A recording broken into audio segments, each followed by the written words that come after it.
प्रसन्नाङ्गरागं प्रभाकाञ्चनाङ्गं जगद्भीतिशौर्यं तुषाराद्रिधैर्यम्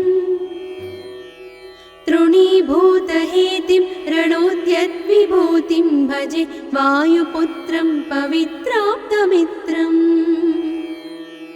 भजे पावनं भावनानित्यवासं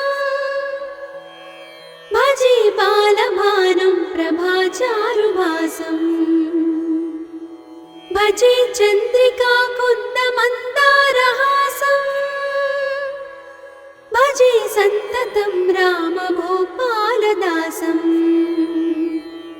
भजे लक्ष्मणप्राणरक्षातिदक्षं भजे तोषितानेकगीर्वाणपक्षम्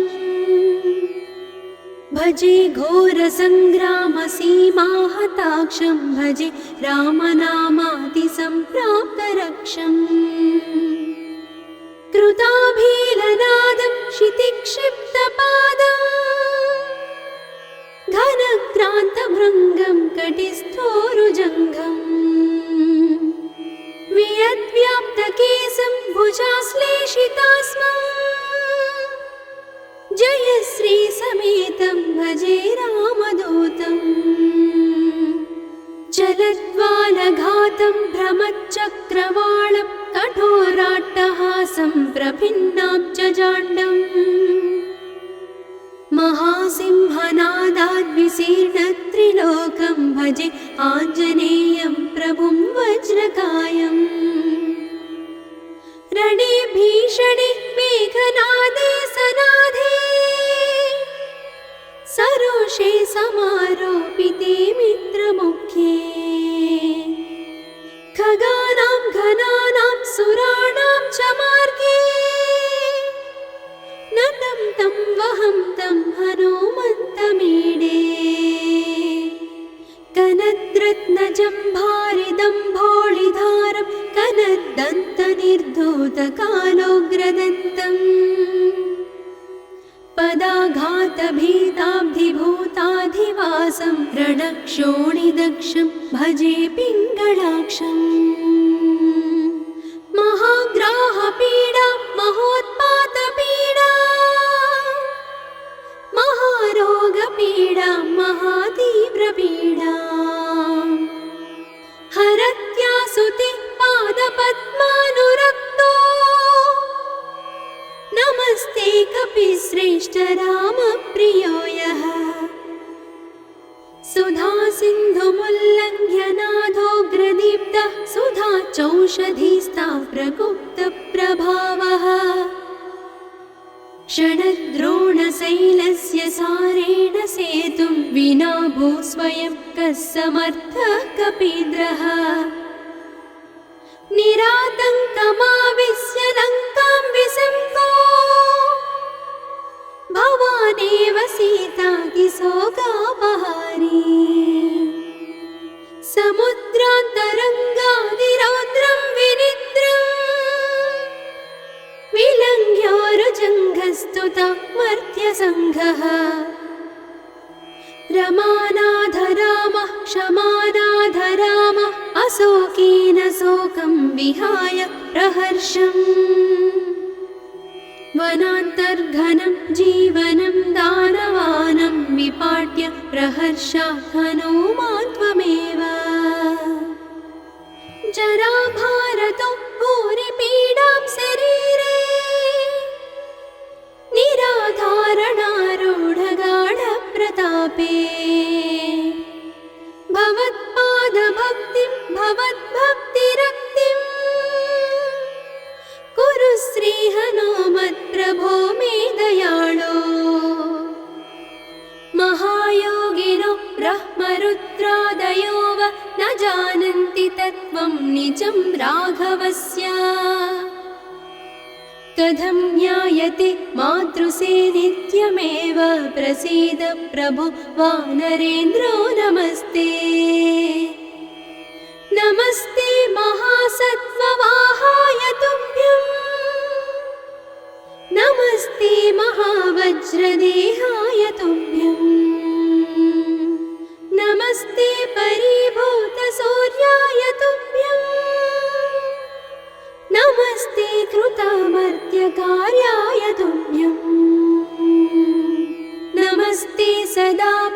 वायुपुत्राय तुभ्यं नमस्ते सदा वायुपुत्राय तुभ्यं नमस्ते सदा पिङ्गलाक्षाय तुभ्यं नमस्ते सदा रामभक्ताय तुभ्यं हनुमद्भुजङ्गप्रयातं प्रभाते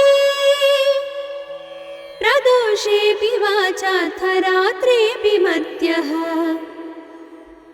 पठन्नस्नतोऽपि प्रमुक्ताघजालः सदा सर्वदा रामभक्तिं प्रयाति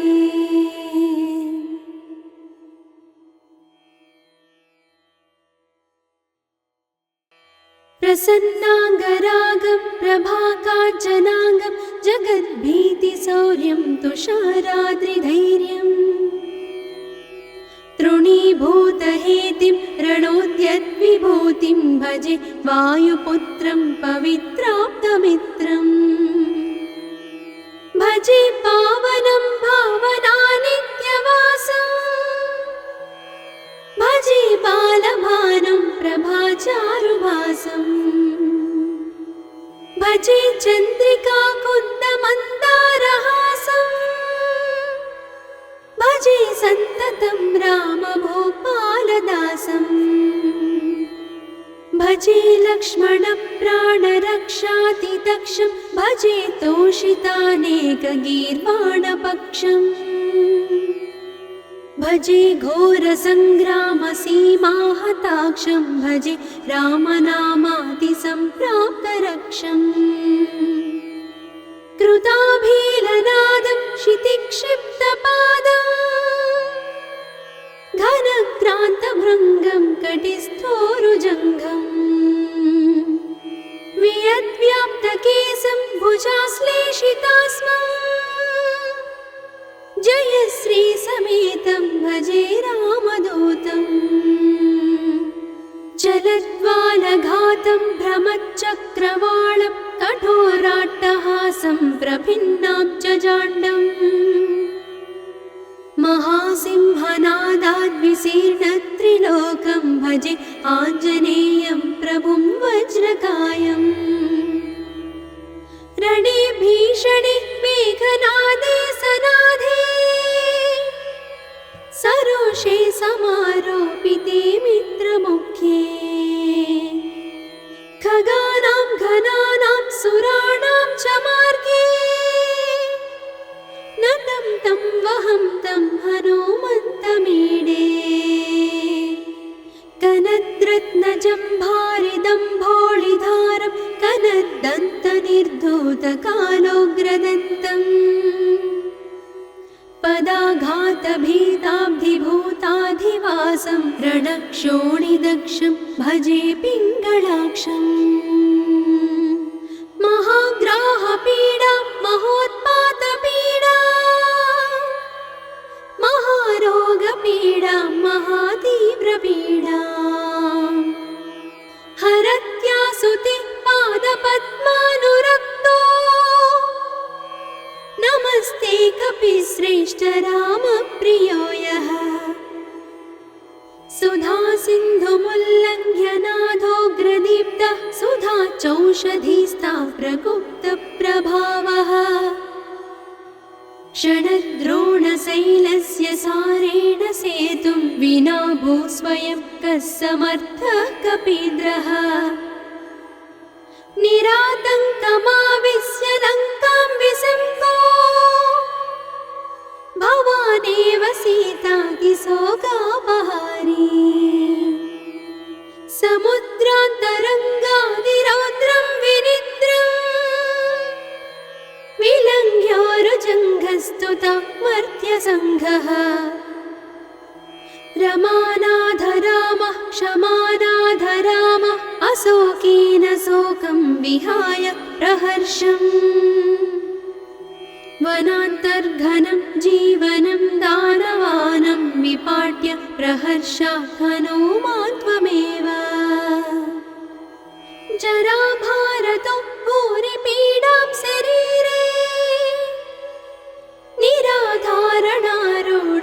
निराधारणारूढगाढप्रतापे भव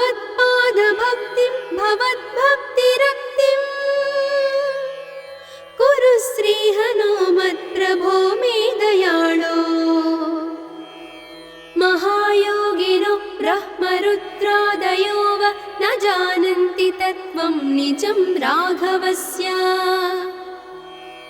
कथं ज्ञायते मातृसे नित्यमेव प्रसीद प्रभो वानरेन्द्रो नमस्ते नमस्ते महासत्त्ववाहाय तुभ्यं नमस्ते महावज्रदेहाय तुभ्यं नमस्ते परिभूतसूर्याय तुभ्यं नमस्ते कृतामर्त्यकार्याय तुभ्यं नमस्ते सदा ब्रह्मचर्याय तुभ्यं नमस्ते सदा वायुपुत्राय तुभ्यं नमस्ते सदा पिङ्गळाक्षाय तुभ्यं नमस्ते सदा रामभक्ताय तुभ्यं हनुमद्भुजङ्गप्रयातं प्रभाते प्रदोषेऽपि वाचार्थरात्रेऽपि मर्त्यः पठन्नस्नतोऽपि प्रमुक्ताघजालः सदा सर्वदा रामभक्तिं प्रयाति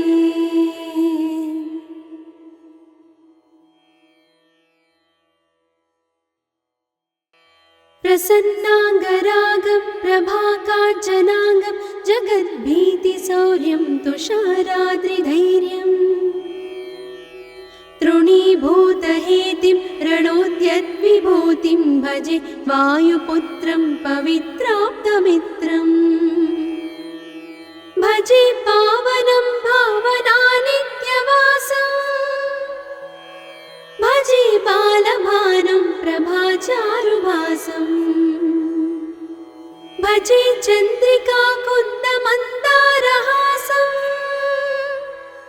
भजे सन्ततं रामभूपालदासं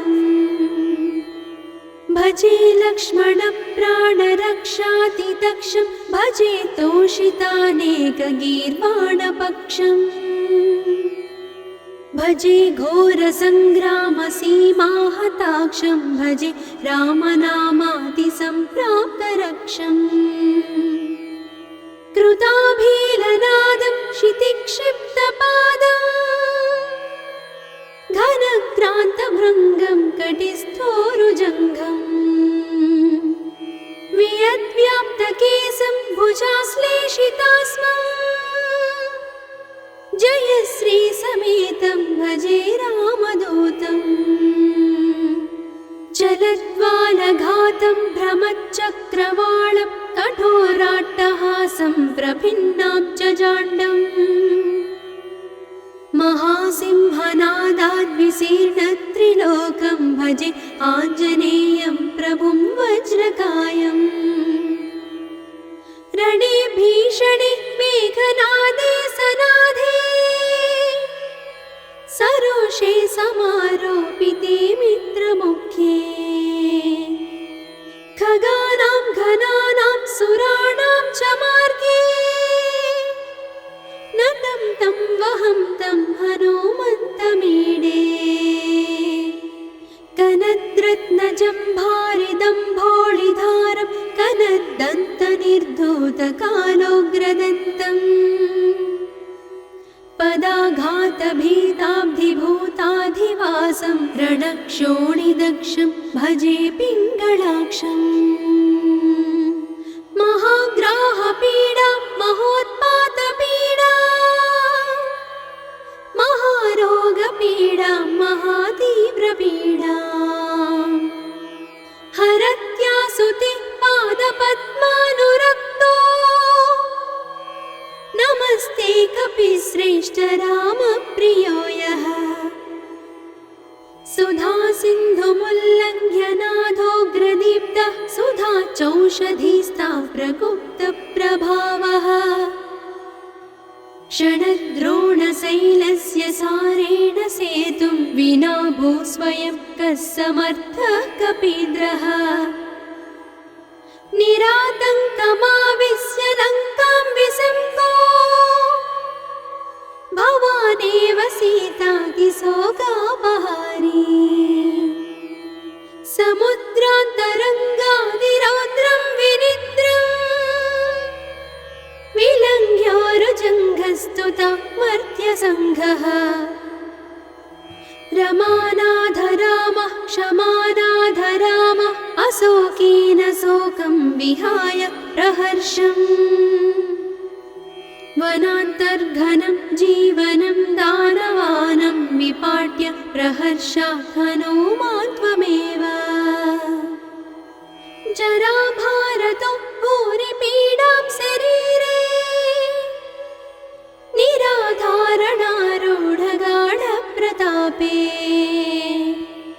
भवत्पादभक्तिं भवद्भक्तिरक्तिं कुरु श्रीहनुमत्प्रभो मे दयाळो महायोगिनो ब्रह्मरुद्रादयो वा न जानन्ति तत्त्वं निजं राघवस्य कथं ज्ञायते मातृसे नित्यमेव प्रसीद प्रभो वानरेन्द्रो नमस्ते नमस्ते महासत्त्ववाहाय तुभ्यं नमस्ते महावज्रदेहाय तुभ्यं नमस्ते परिभूतसूर्याय तुभ्यं नमस्ते कृतामर्त्यकार्याय तुभ्यं नमस्ते सदा ब्रह्मचर्याय तुभ्यं नमस्ते सदा वायुपुत्राय तुभ्यं नमस्ते सदा पिङ्गळाक्षाय तुभ्यं नमस्ते सदा रामभक्ताय तुभ्यं हनुमद्भुजङ्गप्रयातं प्रभाते प्रदोषेऽपि वाचार्थरात्रेऽपि मर्त्यः पठन्नस्नतोऽपि प्रमुक्ताघजालः सदा सर्वदा रामभक्तिं प्रयाति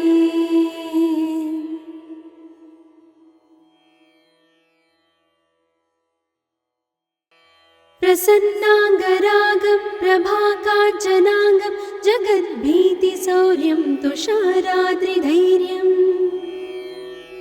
तृणीभूतहेतिं रणोद्यद्विभूतिं भजे वायुपुत्रं पवित्राप्तमित्रम् भजे पावनं भावनानित्यवासं भजे बालभानुं प्रभाचारुभासं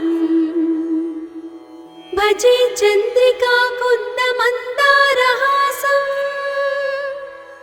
भजे सन्ततं रामभूपालदासं भजे लक्ष्मणप्राणरक्षातिदक्षं भजे तोषितानेकगीर्वाणपक्षम् भजे घोरसङ्ग्रामसीमाहताक्षं भजे रामनामातिसम्प्राप्तरक्षम् कृताभीलनादं क्षितिक्षिप्तपादं घनक्रान्तभृङ्गं कटिस्थोरुजङ्घम् वियद्व्याप्तकेशं भुजाश्लेषितास्मम् जय श्री समेतं भजे रामदूतं जलद्वालघातं भ्रमच्चक्रवालं कठोराट्टहासं प्रभिन्नाब्जजाण्डम् महासिंहनादाद्विशीर्णत्रिलोकं भजे आञ्जनेयं प्रभुं वज्रकायम् रणे भीषणे मेघनादे सनादे सरोषे समारोपिते मित्रमुख्ये खगानां घनानां सुराणां च मार्गे नतं तं वहं तं हनुमन्तमीडे कनद्रत्नजम्भारिदम्भोळिधारं कनद्दन्तनिर्धूतकालोग्रदन्तम् पदाघातभीताब्धिभूताधिवासं रणक्षोणिदक्षं भजे पिङ्गळाक्षम् महाग्राहपीडा महोत्पातपीडा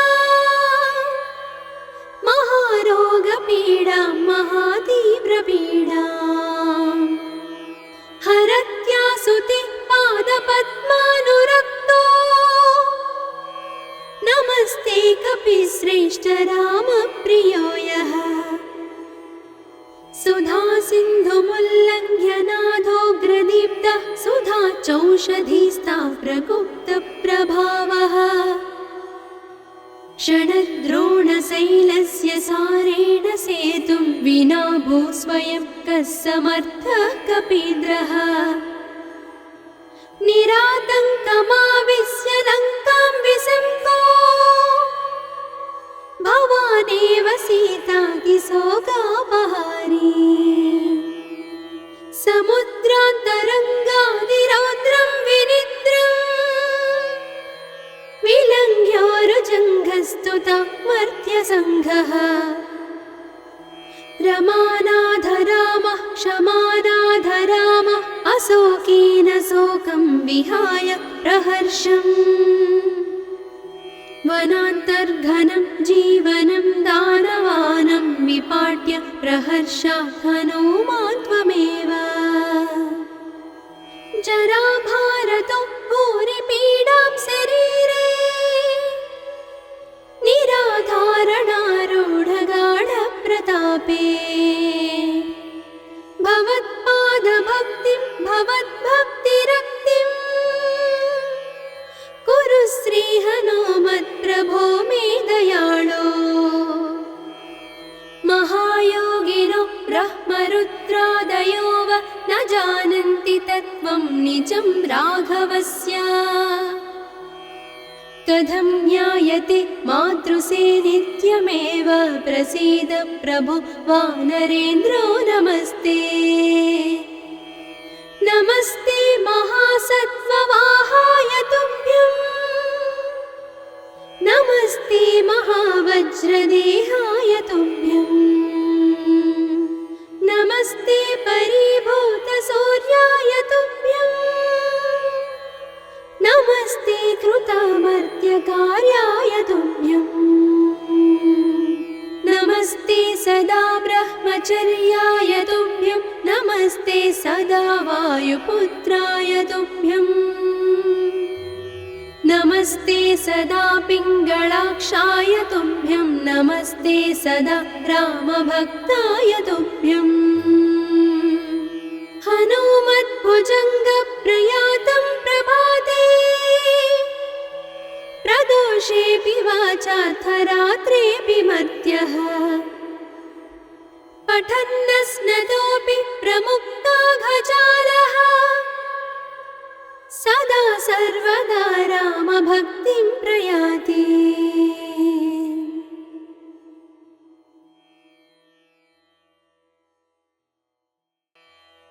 प्रसन्नाङ्गरागं प्रभाकाञ्चनाङ्गं जगद्भीतिशौर्यं तुषाराद्रिधैर्यम् तृणीभूतहेतिं रणोद्यद्विभूतिं भजे वायुपुत्रं पवित्राप्तमित्रम् भजे पावनं भावनानित्यवासम् भजे बालभानुं प्रभाचारुभासम् भजे चन्द्रिकाकुन्दमन्दारहासम् भजे सन्ततं रामभूपालदासम् भजे लक्ष्मणप्राणरक्षातिदक्षं भजे तोषितानेकगीर्वाणपक्षम् भजे घोरसङ्ग्रामसीमाहताक्षं भजे रामनामातिसम्प्राप्तरक्षम् कृताभीलनादं क्षितिक्षिप्तपादम् घनक्रान्तभृङ्गं कटिस्थोरुजङ्घम् वियद्व्याप्तकेशं भुजाश्लेषितास्मम् जय श्रीसमेतं भजे रामदूतम् जलद्वालघातं भ्रमच्चक्रवालं कठोराट्टहासं प्रभिन्नाब्जजाण्डम् महासिंहनादाद्विशीर्णत्रिलोकं भजे आञ्जनेयं प्रभुं वज्रकायम् रणे भीषणे मेघनादे सनादे प्रदोषे समारोपिते मित्रमुख्ये खगानां घनानां सुराणां च मार्गे नतं तं वहं तं हनुमन्तमीडे कनद्रत्नजम्भारिदम्भोळिधारं कनद्दन्तनिर्धूतकालोग्रदन्तम् पदाघातभीताब्धिभूताधिवासं रणक्षोणिदक्षं भजे पिङ्गळाक्षम् महाग्राहपीडा महोत्पातपीडा महारोगपीडा महातीव्रपीडा हरत्यासुते पादपद्मानुरक्तो नमस्ते कपिश्रेष्ठ रामप्रियो यः सुधा सिन्धुमुल्लङ्घ्य नाथोग्रदीप्तः सुधा चौषधीस्ता प्रगुप्तप्रभावः षडद्रोणशैलस्य सारेण सेतुं विना भूस्वयं कः समर्थः कपीन्द्रः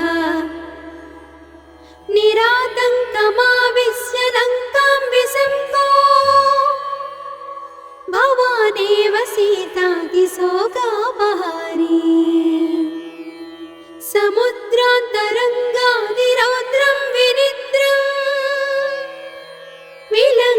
विलङ्घ्योरुजङ्घस्तुता मर्त्यसङ्घः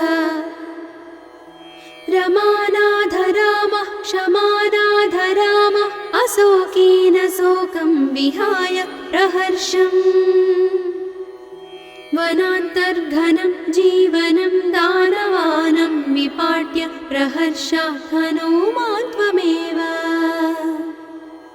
जराभारतो भूरिपीडां शरीरे निराधारणारूढगाढप्रतापे भवत्पादभक्तिं भवद्भक्तिरक्तिं कुरु श्रीहनुमत्प्रभो मे दयाळो महायोगिनो ब्रह्मरुद्रादयो वा न जानन्ति तत्त्वं निजं राघवस्य कथं ज्ञायते मातृसे नित्यमेव प्रसीद प्रभो वानरेन्द्रो नमस्ते नमस्ते महासत्त्ववाहाय तुभ्यं नमस्ते महावज्रदेहाय तुभ्यं नमस्ते परिभूतसूर्याय तुभ्यं नमस्ते कृतामर्त्यकार्याय तुभ्यं नमस्ते सदा ब्रह्मचर्याय तुभ्यं नमस्ते सदा वायुपुत्राय तुभ्यं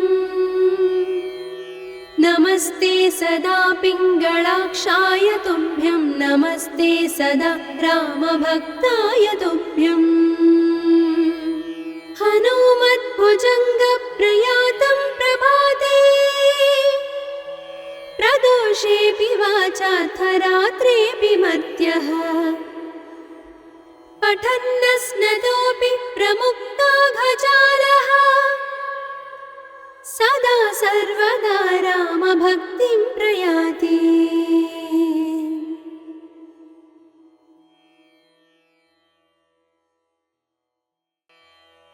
प्रसन्नाङ्गरागं प्रभाकाञ्चनाङ्गं जगद्भीतिशौर्यं तुषाराद्रिधैर्यम् तृणीभूतहेतिं रणोद्यद्विभूतिं भजे वायुपुत्रं पवित्राप्तमित्रम् भजे पावनं भावनानित्यवासम् भजे बालभानुं प्रभाचारुभासम् भजे चन्द्रिकाकुन्दमन्दारहासम् भजे सन्ततं रामभूपालदासम् भजे लक्ष्मणप्राणरक्षातिदक्षं भजे तोषितानेकगीर्वाणपक्षम् भजे घोरसङ्ग्रामसीमाहताक्षं भजे रामनामातिसम्प्राप्तरक्षम् कृताभीलनादं क्षितिक्षिप्तपादम् घनक्रान्तभृङ्गं कटिस्थोरुजङ्घम् वियद्व्याप्तकेशं भुजाश्लेषितास्मम् जयश्रीसमेतं भजे रामदूतम् चलद्वालघातं भ्रमच्चक्रवालं कठोराट्टहासं प्रभिन्नाब्जजाण्डम् महासिंहनादाद्विशीर्णत्रिलोकं भजे आञ्जनेयं प्रभुं वज्रकायम् रणे भीषणे मेघनादे सनादे सरोषे समारोपिते मित्रमुख्ये खगानां घनानां सुराणां च मार्गे नतं तं वहं तं हनुमन्तमीडे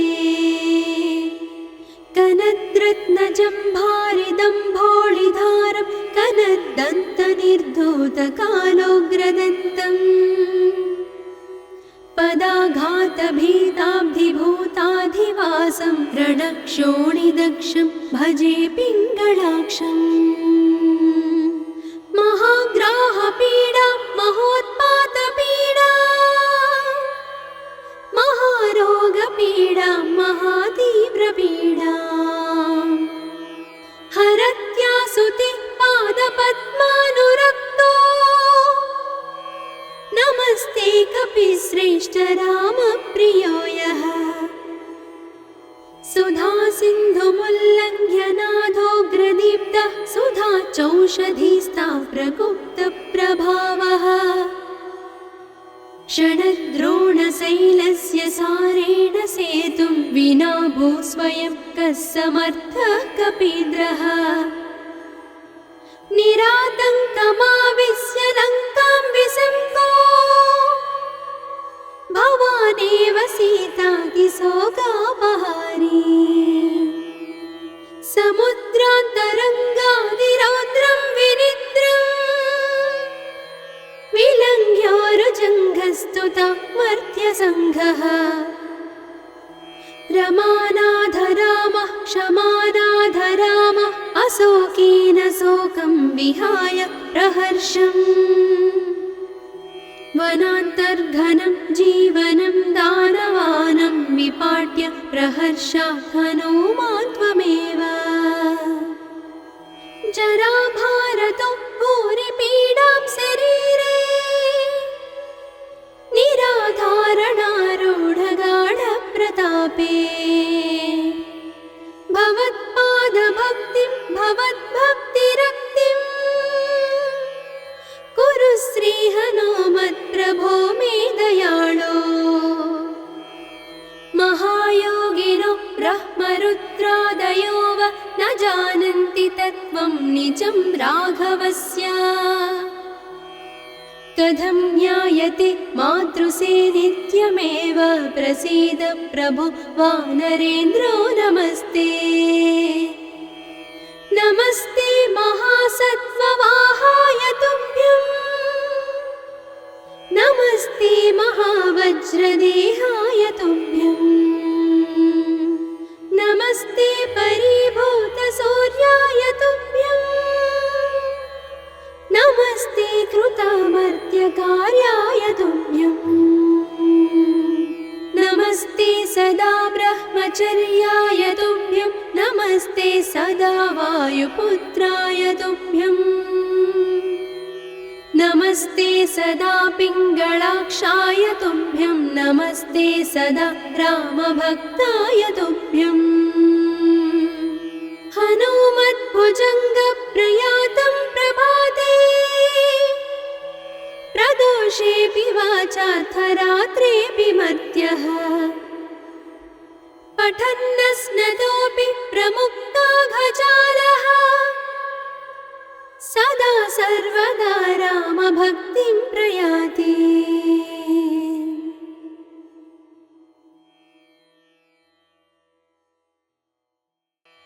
प्रसन्नाङ्गरागं प्रभाकाञ्चनाङ्गं जगद्भीतिशौर्यं तुषाराद्रिधैर्यम् तृणीभूतहेतिं रणोद्यद्विभूतिं भजे वायुपुत्रं पवित्राप्तमित्रम् भजे पावनं भावनानित्यवासम्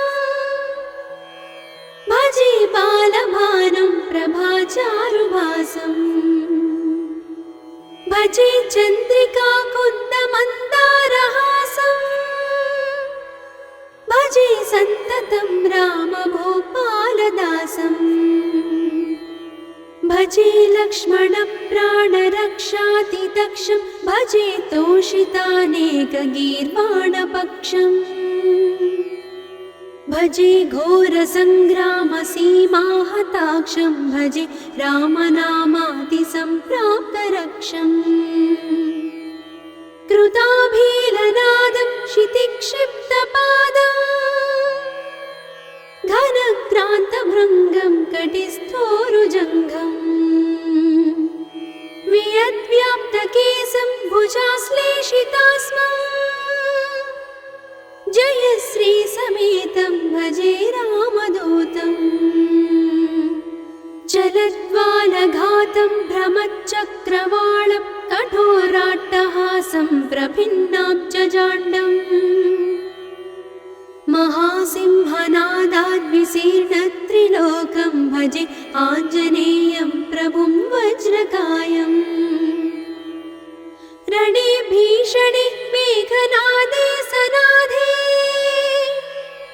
सरोषे समारोपिते मित्रमुख्ये खगानां घनानां सुराणां च मार्गे नतं तं वहं तं हनुमन्तमीडे कनद्रत्नजम्भारिदम्भोळिधारं कनद्दन्तनिर्धूतकालोग्रदन्तम्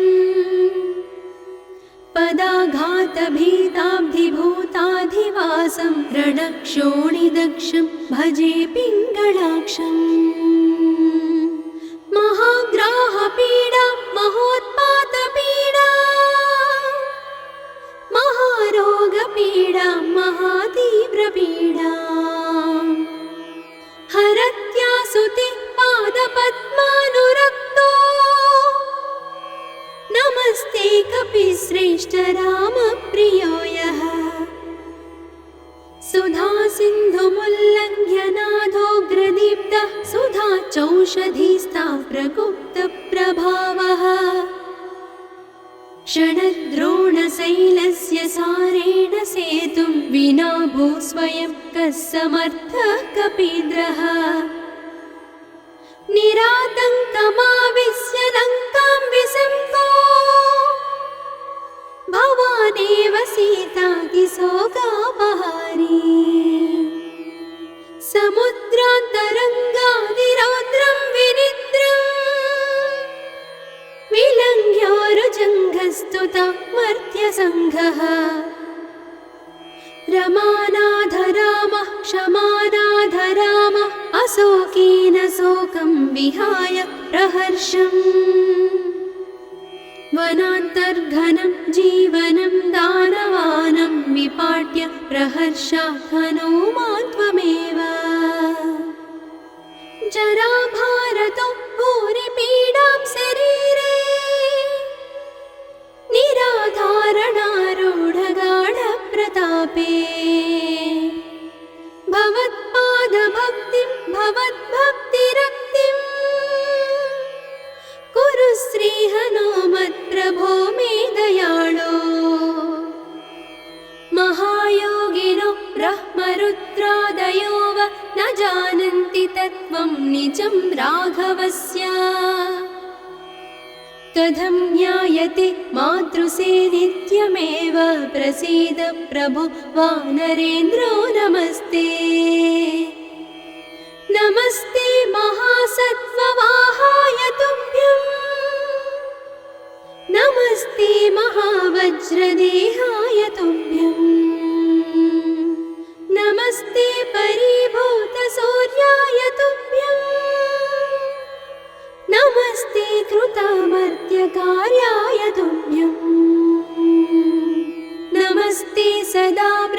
परिचर्याय तुभ्यं नमस्ते सदा वायुपुत्राय तुभ्यम्